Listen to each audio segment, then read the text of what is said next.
الحمد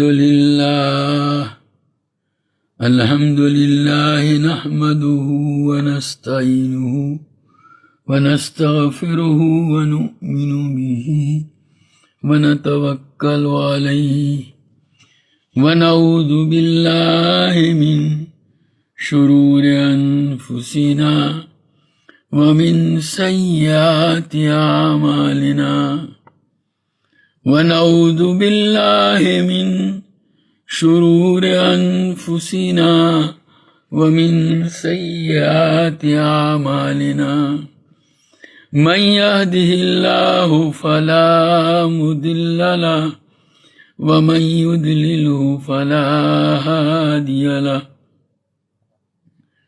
ونشهد أن لا إله إلا الله وحده لا شريك له ونشهد أن سيدنا ومولانا محمدا عبده ورسوله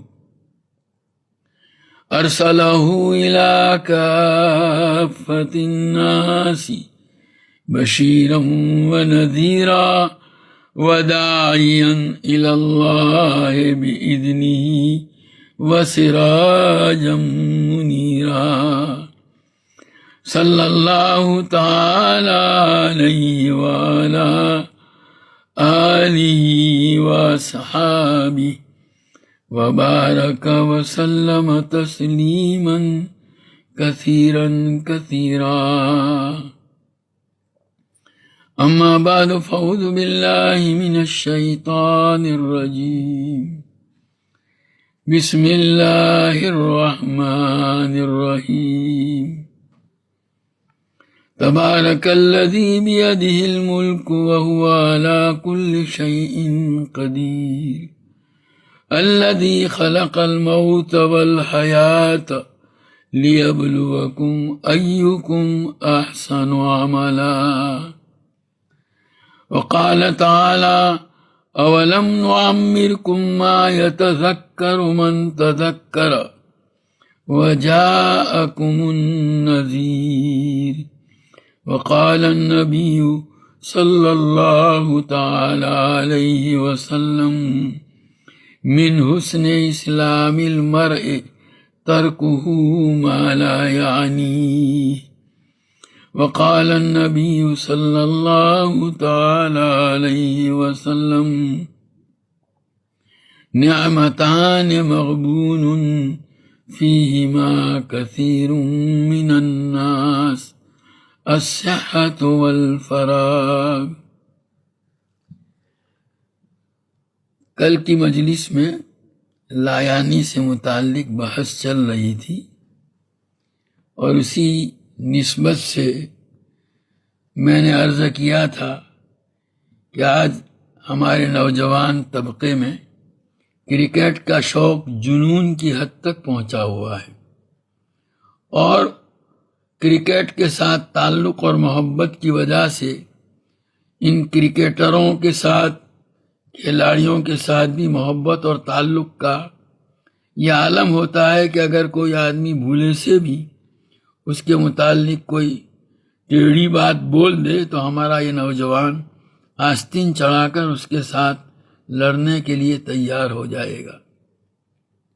یہ میں نے کل بات تفصیل سے بتلائی تھی، اور اسی نسبت سے یہ بھی عرض کیا تھا اسی کرکٹروں کی محبت کی وجہ سے ہر چیز میں انہی کی نقل اتارنے کا ایک جذبہ ہماری نوجوان نسل کے اندر عام ہوتا جا رہا ہے، کیونکہ جس کے ساتھ محبت ہوتی ہے اس کی ہر ادا محبت کرنے والے کے دل میں گھر کر جاتی ہے۔ اور اسی مناسبت سے سیدنا حضرت عثمان رضی اللہ تعالیٰ عنہ کا واقعہ بھی آپ حضرات کے سامنے پیش کیا تھا کہ حدیبیہ کے موقع پر جب نبی کریم صلی اللہ تعالیٰ علیہ وسلم نے ان کو اپنا نمائندہ اور ایلچی بنا کر قریش کے سرداروں کے پاس بھیجا تھا، اس وقت ان کی جو لنگی تھی وہ آدھی پنڈلی تک تھی، یہ پورا واقعہ کل آ چکا ہے۔ تو بہرحال اس موقع پر ان کے قبیلے والوں نے جو ان کی حمایت کے لیے آئے تھے ان سے ایک درخواست کی تھی کہ آپ قریش کے بڑے بڑے سرداروں کے پاس نمائندے بن کر کے جا رہے ہیں، تو آپ ذرا اپنی لنگی کو ٹخنوں سے نیچا کر لیجئے کہ یہاں کا فیشن یہی ہے، اور آپ اس طرح جو لنگی پہنے ہوئے ہیں تو اس کی وجہ سے آپ ان کی نگاہوں میں ذلیل اور رسوا سمجھے جائیں گے۔ اس کے جواب میں حضرت عثمان رضی اللہ تعالیٰ عنہ نے جو جواب دیا تھا، ہاکذا حضرت حبیبی صلی اللہ علیہ وسلم، میرے محبوب کے لنگی باندھنے کا اسٹائل اور طرز یہی ہے، میں اس کو بدل نہیں سکتا۔ یہ تھا وہ جذبہ، یہ وہ محبت تھی۔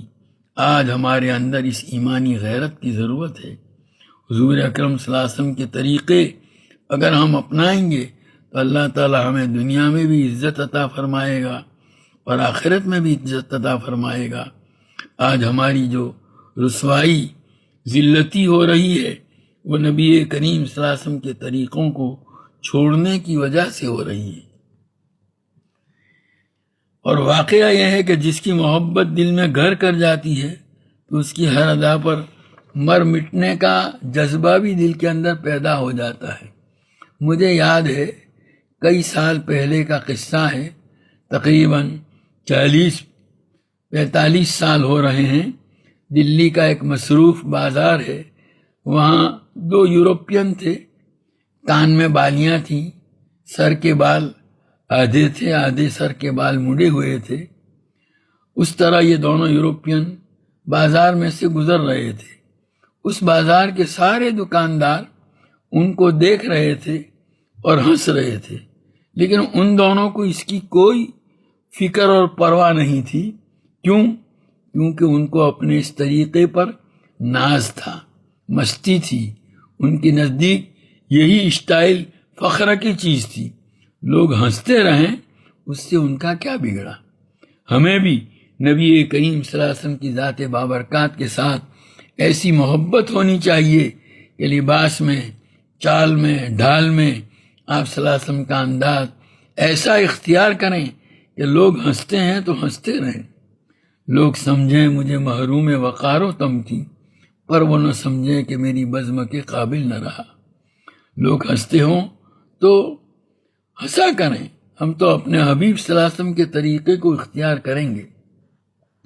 میں یہ عرض کرنا چاہتا ہوں کہ یہ لایانی یعنی کرکٹ کی بحثیں، فٹ بال کی بحثیں، میچوں کی بحثیں، اس کے اندر ہمارے نوجوان گھنٹوں ضائع اور برباد کر دیتے ہیں، اور اس کے نتیجے میں ان کھلاڑیوں کی محبت ان کے دلوں میں جو گھر کر جاتی ہے، وہ محبت اتنی خطرناک ہے کہ پتہ نہیں وہ آدمی کو کہاں سے کہاں پہنچا دے گی۔ حضرت مجدد الف ثانی رحمۃ اللہ علیہ کے زمانے میں ایک آدمی کی وفات کا وقت قریب آیا، اس کی زبان پر کلمہ نہیں چڑھ رہا تھا۔ لوگوں نے حضرت مجدد رحمۃ اللہ علیہ سے درخواست کی کہ آپ توجہ ڈالیے۔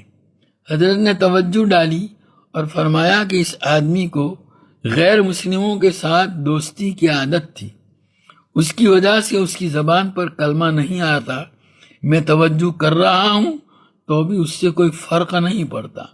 حقیقت تو یہ ہے کہ یہ محبتیں پتہ نہیں ہمیں کہاں سے کہاں لے جائیں گی، اس لیے ہمیں اپنی زندگی کے بارے میں سوچنے کی ضرورت ہے۔ حضرات صحابہ رضوان اللہ تعالی علیہم اجمعین نبی کریم صلی اللہ علیہ وسلم کی محبت میں سرشار تھے۔ اس کا نتیجہ تھا کہ حضور صلی اللہ علیہ وسلم کی ہر چیز ان کی نگاہوں میں محبوب اور پسندیدہ تھی۔ حضور صلی اللہ علیہ وسلم کا انداز، حضور صلی اللہ علیہ وسلم کی چال ڈھال، حضور صلی اللہ علیہ وسلم کے ارشادات، ہر چیز پر وہ مر مٹتے تھے۔ اور آج ہمارا حال یہ ہے کہ دوسری بیکار اور لغویات کے اندر اپنے آپ کو ایسا مشغول کر رکھا ہے کہ ہماری صلاحیتیں اسی کے اندر استعمال ہوتی ہیں۔ نتیجہ یہ ہے کہ ہمارے سارے اوقات ضائع اور برباد ہوتے ہیں۔ ورلڈ کپ چل رہا ہے تو نوجوان ہو، بوڑھے ہوں، بچے ہوں، عورتیں ہوں، مرد ہوں، سب اس میں لگے ہوئے ہیں، اس خباثت میں اپنی زندگیوں کو برباد کر رہے ہیں۔ یہ کرکٹ کیا ہے؟ یہ کرکٹ جو ہے یہ بندوں کو اللہ کی رحمت سے دور کرنے والی چیز ہے۔ حضرات فقہا نے کسی کھیل کے جائز ہونے کے لیے جو شرطیں لکھی ہیں ان میں سے کوئی شرط اس میں نہیں پائی جاتی، کوئی شرط جو ہے، ساری شرطیں مفقود ہیں، بلکہ اس کرکٹ کے نتیجے میں سٹا کھیلا جاتا ہے۔ یہ سٹوڈیے ہی ان کھلاڑیوں کو خرید لیتے ہیں، اخبارات کے اندر پڑھتے ہیں کہ اس میں فکسنگ ہوتی ہے، یعنی ان کا ہارنا اور جیتنا بھی ایسا ہی دکھلاوا ہے۔ سب اس حقیقت کو جانتے ہیں، اس کے باوجود جب کوئی جیتتا ہے کوئی ہارتا ہے تو ہم آستینیں چڑھا کر آپس میں لڑنے لگتے ہیں۔ انا للہ و انا الیہ راجعون۔ اس سے بڑی حماقت اور کیا ہوگی؟ ان کی ہار جیت کے اوپر ہم مرنے کے لیے تیار ہیں اور یہ خود پیسے کھا رہے ہیں۔ ہم جب جانتے ہیں کہ یہ ہار و جیت پہلے سے طے شدہ تھی، پھر اس ہار جیت پر ہمارا اپنی صلاحیتوں کو برباد کرنا کیا معنی رکھتا ہے؟ اس مجمع میں نوجوان بھائی بھی موجود ہوں گے۔ میں ان نوجوان مسلمان بھائیوں سے عرض کرتا ہوں کہ اپنے اس غلط شوق کو چھوڑو۔ ان فضول بحثوں کے نتیجے میں آپ کو کیا مل جائے گا؟ لیکن جنون کی حد تک پہنچا ہوا شوق، یہ شوق اتنا غالب آتا ہے کہ اس کے نتیجے میں نمازیں قضا ہوتی ہیں، جماعتیں چھوٹتی ہیں، اور اگر کوئی بہت نیک صالح اور جماعت با جماعت کا پابند ہے تو دوران نماز اس کا پورا ذہن اسی میچ کے اندر ہوتا ہے، کب میں نماز پوری کروں اور جاؤں۔ شریعت اسلامیہ تو بھوک کی حالت میں جب کھانا موجود ہو اور طبیعت کھانے کی طرف لگی ہوئی ہو تو ایسی حالت میں نماز پڑھنے کی اجازت نہیں دیتی کہ پہلے کھا لو تاکہ تمہارا جی نماز میں لگے۔ بغیر کھائے ہوئے نماز پڑھو گے تو جی کھانے میں لگا ہوا ہوگا کہ دیکھنے میں تو تم نماز پڑھ رہے ہو اور جی کھانے میں لگا ہوا ہے۔ امام ابو حنیفہ رحمۃ اللہ علیہ فرماتے ہیں کہ میری نماز کھانا بنے اس کے مقابلے میں میرا کھانا نماز بنے، یہ مجھے زیادہ پسند ہے، کیونکہ آدمی جب کھانا چھوڑ کر نماز میں لگے گا تو اس کا جی اسی میں لگا ہوا رہے گا کہ کب میں نماز پوری کروں اور کھانے جاؤں، تو نماز کھانا بن گئی۔ اور اگر پہلے کھائے گا تو کھانا نماز بن جائے گا کہ کب کھانا پورا کروں اور نماز ادا کروں۔ تو کھانا بھوک کی حالت میں ایک طبعی ضرورت ہے، اس کی حالت میں بھی اسلام نے نماز کی اجازت نہیں دی کہ دل ادھر لگا رہے گا تو میچ کی طرف دھیان لگنے کی حالت میں اس کی اجازت کیسے ہوگی؟ عجیب سا جنون سوار ہے، 24 گھنٹے اسی کے ٹینشن میں گزرتے ہیں۔ ساری صلاحیتیں حکومت کے دفاتر، خانگی کمپنیاں، خانگی کام کرنے والے، اس زمانے میں کسی بھی آفس میں چلے جائیں تو کوئی آپ کی بات سننے کے لیے تیار نہیں، سب کے سب اس کامنٹری سننے میں مشغول ہیں، ٹی وی دیکھ رہے ہیں، پورا ملک اور اس کی صلاحیتیں اس میں ضائع اور برباد ہو رہی ہیں۔ یہ کون سی عقل مندی کی بات ہے؟ اسلام اس کی اجازت نہیں دیتا۔ قرآن پاک میں سٹے اور شراب کی حرمت کی جو وجہ بتلائی ہے، انما یرید الشیطان ان یوقع بینکم العداوۃ والبغضاء فی الخمر والمیسر ویصدکم عن ذکر اللہ وعن الصلاۃ فہل انتم منتہون۔ باری تعالیٰ فرماتے ہیں کہ شیطان چاہتا ہے کہ اس شراب اور سٹے کے ذریعے تمہارے درمیان آپس میں دشمنیاں پیدا کر دے اور نماز اور اللہ کے ذکر سے روک دے۔ یہ میچ دشمنیاں ہی تو پیدا کراتی ہیں، اس کی وجہ سے آپس میں لڑائیاں ہوتی ہیں، دو گروہ میں لڑائی ہوتی ہے، اس کی وجہ سے جوانوں میں دشمنیاں پیدا ہوتی ہیں۔ آگے فرمایا کہ اللہ کی یاد سے اور نماز سے یہ چیزیں روکتی ہیں۔ کرکٹ کا جو جنون ہے وہ ہمارے نوجوانوں ہی کو کیا، بوڑھوں اور عورتوں تک کو اپنی لپیٹ میں لیے ہوئے ہے۔ ہمارے ایک دوست سناتے ہیں کہ وہاں ایک میچ ہو رہا تھا، میچ تو اپنی جگہ پر ہو رہا تھا لیکن ٹی وی پر اس کا لائیو ٹیلی کاسٹ آ رہا تھا اور لوگ اس کو دیکھ رہے تھے۔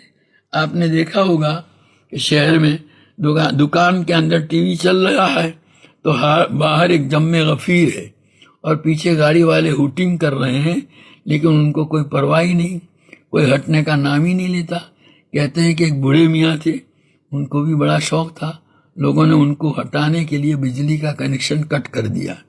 کسی نے کہا فلاں جگہ میچ چل رہا ہے، وہ بوڑھے میاں چلنے کی طاقت نہیں رکھتے تھے اور لوگوں سے کہتے رہتے تھے کہ مجھ سے چلا ہی نہیں جاتا، تو بھی کسی نہ کسی طرح گرتے پڑتے وہاں پہنچے۔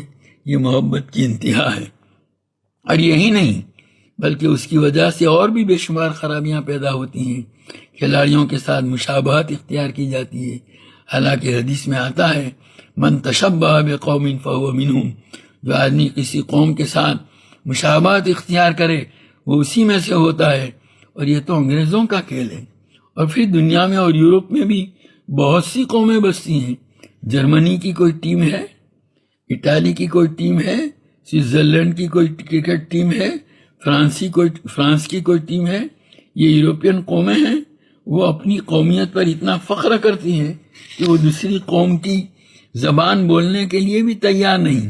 آپ جرمنی جائیں گے اور کسی سے انگریزی میں بات کریں گے تو سامنے والا انگریزی زبان جانتا ہے تو بھی وہ انگریزی میں بات نہیں کرے گا۔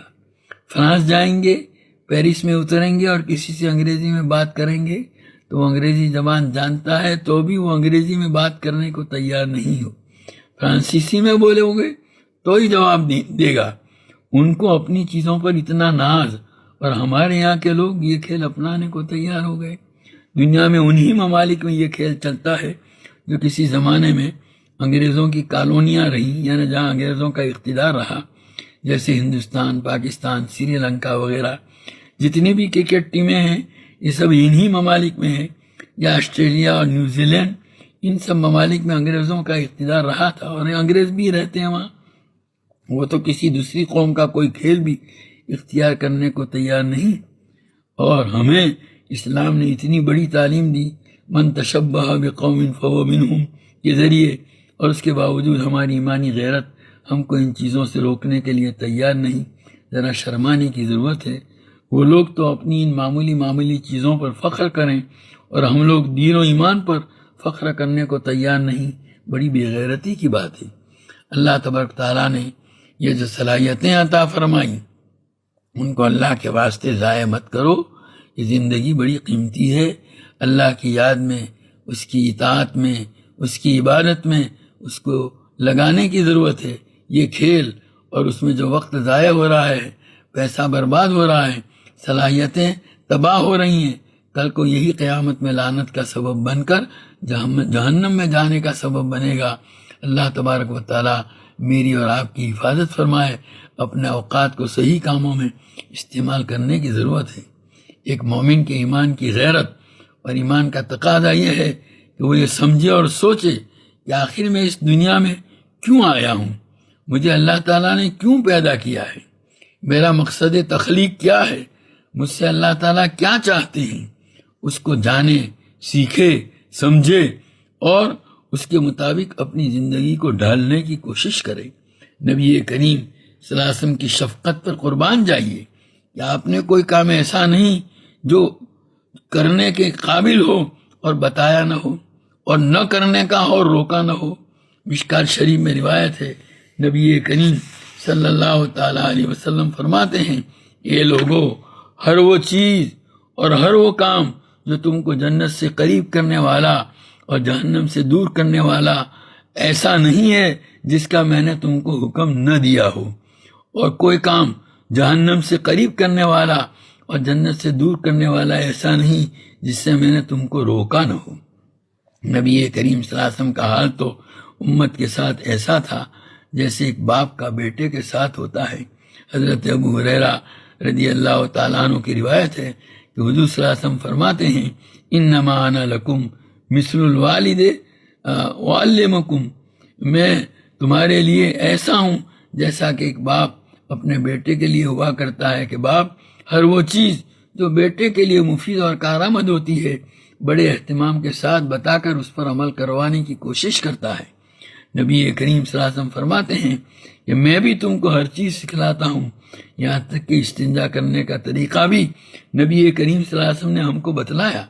چنانچہ اسی روایت میں ہے کہ حضور صلی اللہ علیہ وسلم فرماتے ہیں کہ جب کوئی آدمی استنجا کے لیے بیٹھے تو نہ تو قبلے کی طرف منہ کرے، نہ قبلے کی طرف پیٹھ کرے، اور نہ داہنے ہاتھ سے استنجا کرے اور نہ ہڈی وغیرہ سے استنجا کریں۔ یہ استنجا وغیرہ کے آداب بتلائے وہ کیا ہیں؟ جیسے ایک باپ کی کوشش ہوتی ہے کہ جب بچے کی پرورش کرتا ہے تو چھوٹی چھوٹی چیزیں بھی اس کو سکھلاتا ہے، کھانے کے آداب سکھلاتا ہے کہ بیٹے پہلے بسم اللہ پڑھو، یوں لقمہ پکڑو اور اس کو یوں منہ میں رکھو، اسی طرح اس طرح نہ بیٹھو، اس طرح بیٹھو، جو چیز ہر چیز سکھلاتا ہے، کیونکہ باپ چاہتا ہے کہ میرا بیٹا اس طرح تربیت والا ہو جائے کہ ہر چیز میں وہ کامل و مکمل ہو۔ نبی کریم صلی اللہ علیہ وسلم بھی ہمیں سب کچھ بتلانا اور سکھلانا، اور نبی کریم صلی اللہ علیہ وسلم نے بھی ہم کو سب کچھ بتلایا اور سکھلایا اور ہر چیز کا طریقہ بتلایا۔ نبی کریم صلی اللہ علیہ وسلم نے زندگی کے اوقات کو قیمتی بنانے کے لیے بڑی تاکید فرمائی۔ ہماری زندگی کا ایک ایک لمحہ بہت قیمتی ہے، یہ سانس ہماری زندگی کے ٹکڑے ہیں۔ عربی کا ایک شاعر کہتا ہے، حیاتو کا انفاس تعد فکلما مضی نفس منک انتقصت بھی جزا۔ تمہاری زندگی چند سانسوں کا مجموعہ ہے، ایک سانس تم نے لی تو یوں سمجھیے کہ تمہاری زندگی کا ایک حصہ کم ہو گیا۔ ویسے شمار تو ہم یوں کرتے ہیں کہ کوئی پوچھتا ہے کہ آپ کی عمر کتنے سال ہوئی تو کہتے ہیں 5 سال 6 سال، تو یہ عمر بڑھتی نہیں ہے بلکہ گھٹتی جا رہی ہے، اس لیے کہ ہم جتنی عمر دنیا میں لے کر کے آئے تھے اب جوں وقت گزرتا جا رہا ہے ہمارا سرمایہ کم ہوتا جا رہا ہے۔ حضرت خواجہ عزیز الحسن فرماتے ہیں، ہو رہی ہے عمر مثل برف کم، رفتہ رفتہ چپکے دم بدم۔ اللہ تبارک تعالیٰ نے بہت سے رمضان حضرت شیخ مولانا زکریا صاحب رحمۃ اللہ علیہ کی خدمت میں گزارنے کی سعادت عطا فرمائی۔ حضرت کے یہاں مغرب کی نماز کے بعد مجلس ہوتی تھی تو ہم لوگ آگے جگہ ملے، قریب بیٹھنے کا موقع ملے، اس شوق میں کھانا بھی نہیں کھاتے تھے بلکہ نماز کے بعد آگے جا کے بیٹھ جاتے تھے تاکہ حضرت کی زیارت ہو۔ حضرت بڑی لئی کے ساتھ یہ شعر پڑھا کرتے تھے، غافل تجھے گھڑیال یہ دیتا ہے منادی، گردوں نے گھڑی عمر کی ایک اور گھٹا دی۔ غافل تجھے گھڑیال یہ دیتا ہے منادی، گردوں نے گھڑی عمر کی ایک اور گھٹا دی۔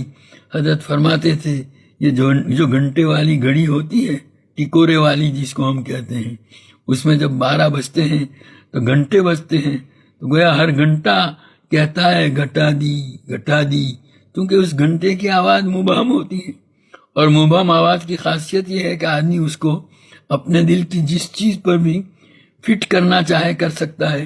حضرت فرمایا کرتے تھے یہ گھنٹے کی آواز ہمیں یہ خبر دیتی ہے تمہاری زندگی کا ایک حصہ کم ہو گیا۔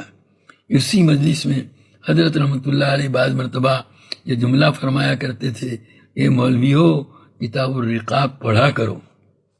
حدیث کی جو مختلف کتابیں پڑھائی جاتی ہیں ان میں ایک مستقل عنوان آتا ہے کتاب الرقاق۔ رقاق یہ رقیق کی جمع ہے، رقیق یعنی نرم کرنے والی چیز۔ نبی کریم صلی اللہ علیہ وسلم کے وہ ارشادات جن کو سن کر آدمی کا دل نرم ہوتا ہے، اور دنیا کی محبت ان ارشادات کو سن کر کے کم ہوتی ہے اور آخرت کی طرف میلان اس کے دل میں پیدا ہوتا ہے۔ دنیا کی محبت کم کرنے والے اور آخرت کی طرف متوجہ کرنے والے نبی کریم صلی اللہ علیہ وسلم کے ان ارشادات کو محدثین اسی کتاب الرقاق کے عنوان کے تحت لاتے ہیں، اس لیے کہ ہماری جو بنیادی بیماری ہے وہ یہی دنیا کی محبت اور آخرت کی طرف سے غفلت ہے۔ تو اگر ایسی باتیں پیش کی جائیں کہ جن کے نتیجے میں دنیا کی محبت کم ہو اور آخرت کی رغبت بڑھے تو وہی باتیں اس کے لیے کامیابی کا ذریعہ ثابت ہو سکتی ہیں۔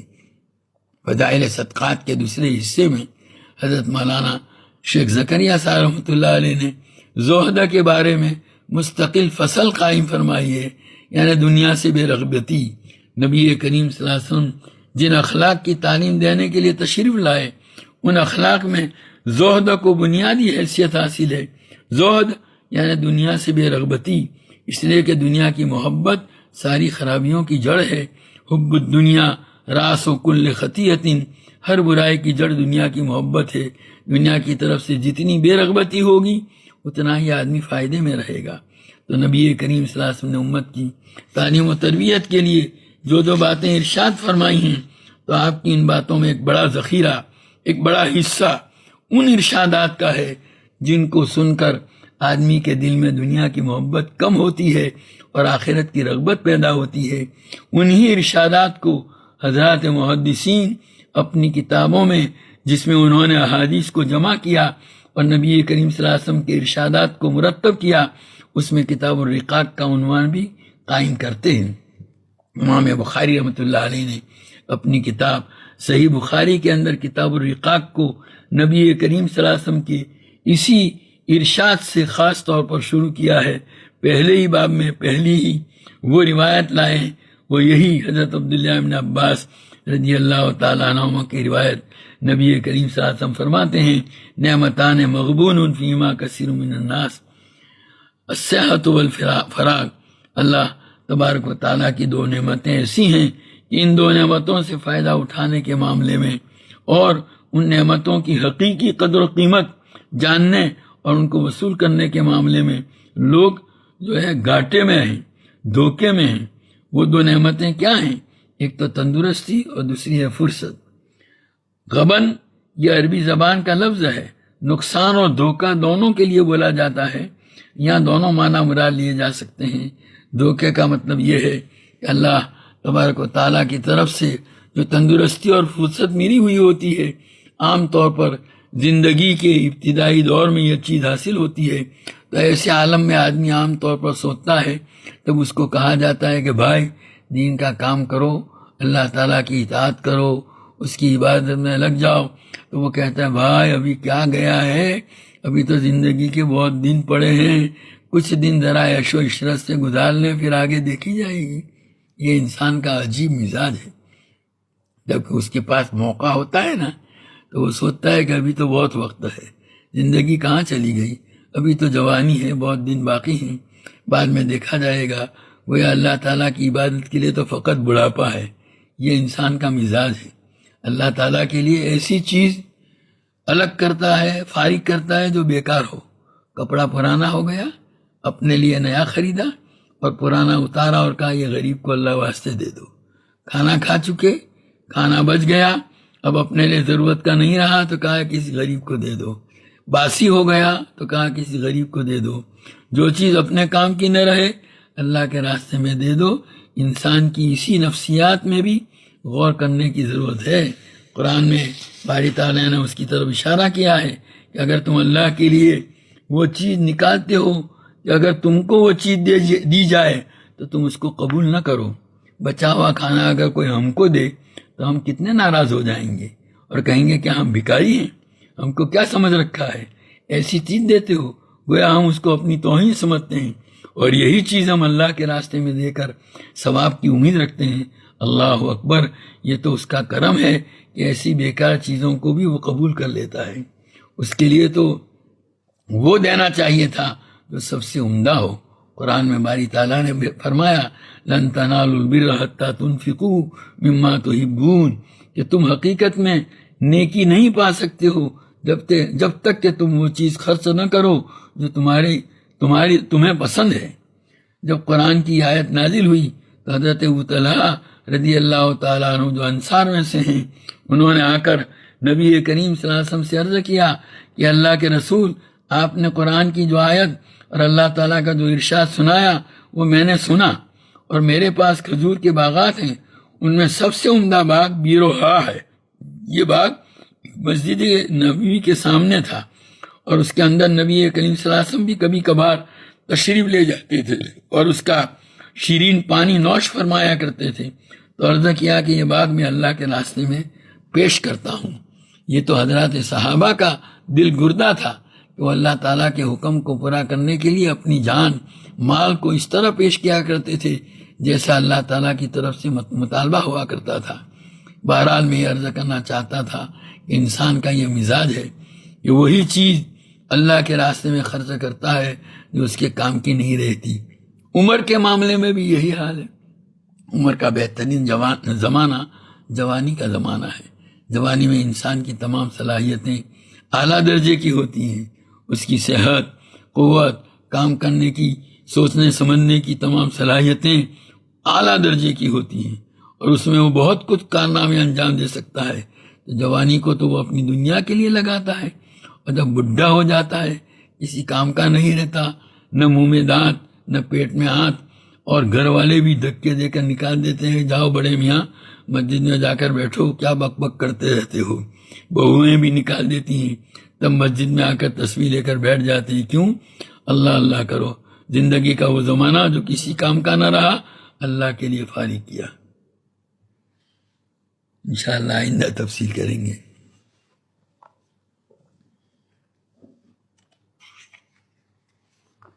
دعا کر لیجیے، دعا درود شریف پڑھ لیجیے.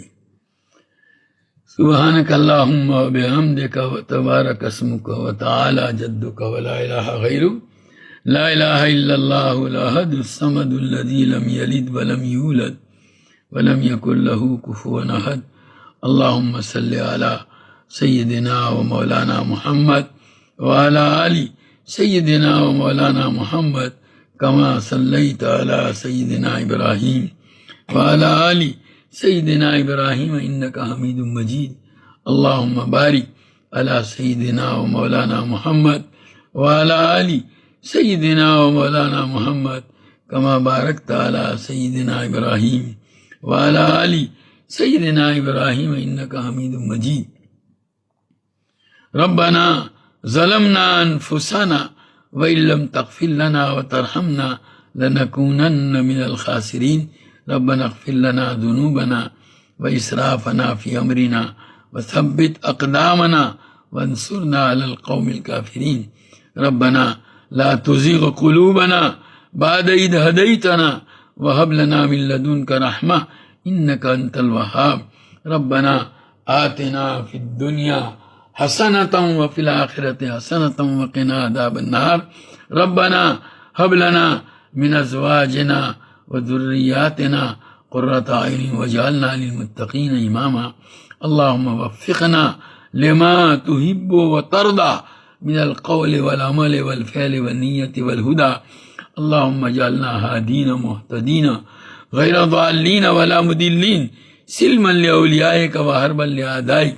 نحب بحبك من أحبك ونعادي بعداوتك من خالفك من خلقك.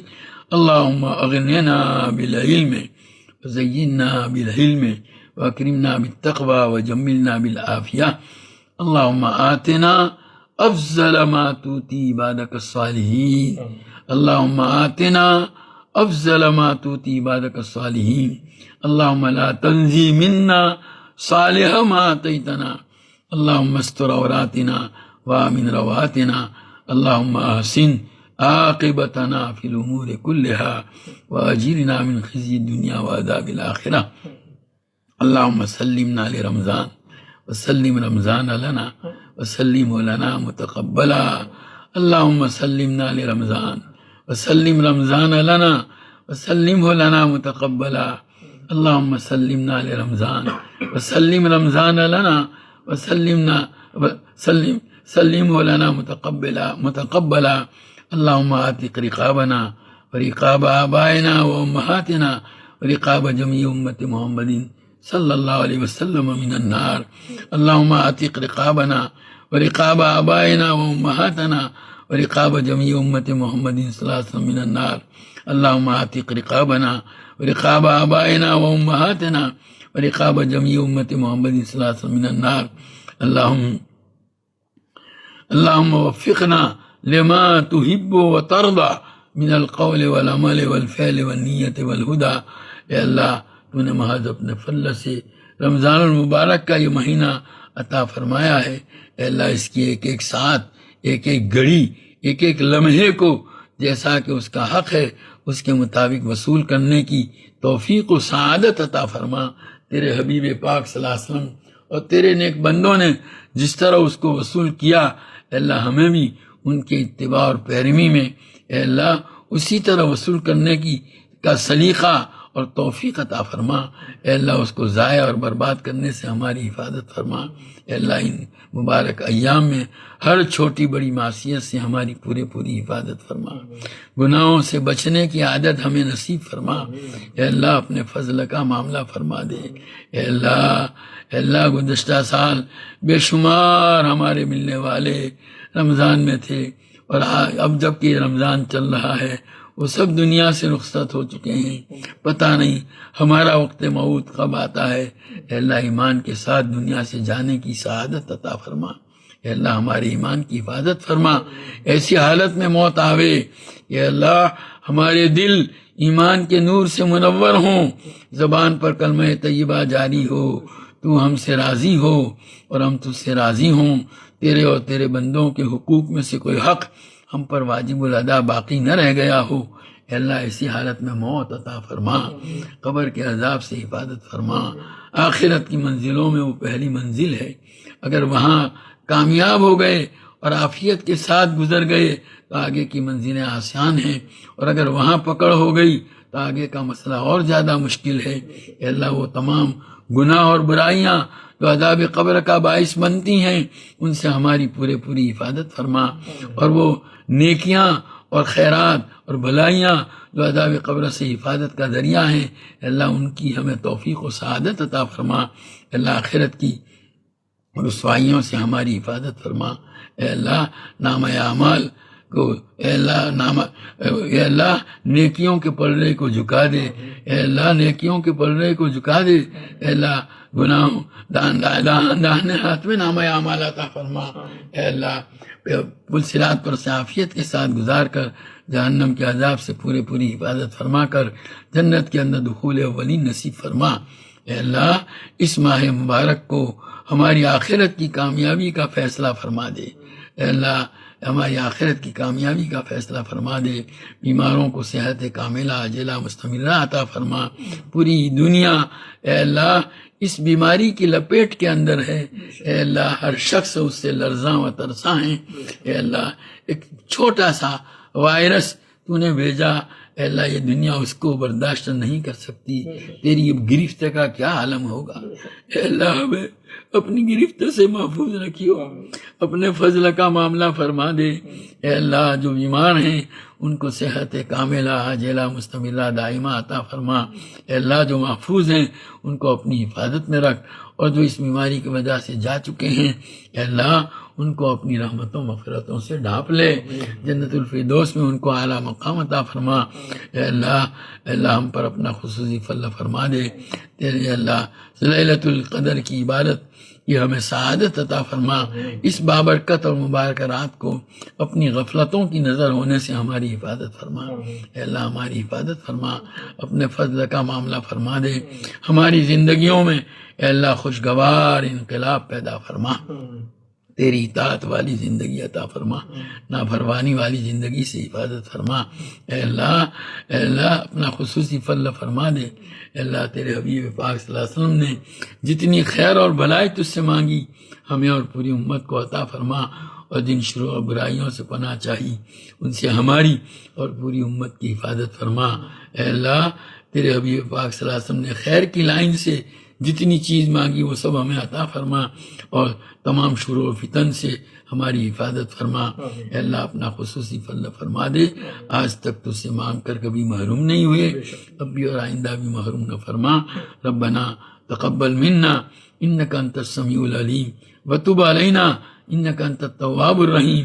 صلی اللہ تعالی علی خیر خلقہ سیدنا و مولانا محمد و آلہ و اصحابہ اجمعین برحمتہ۔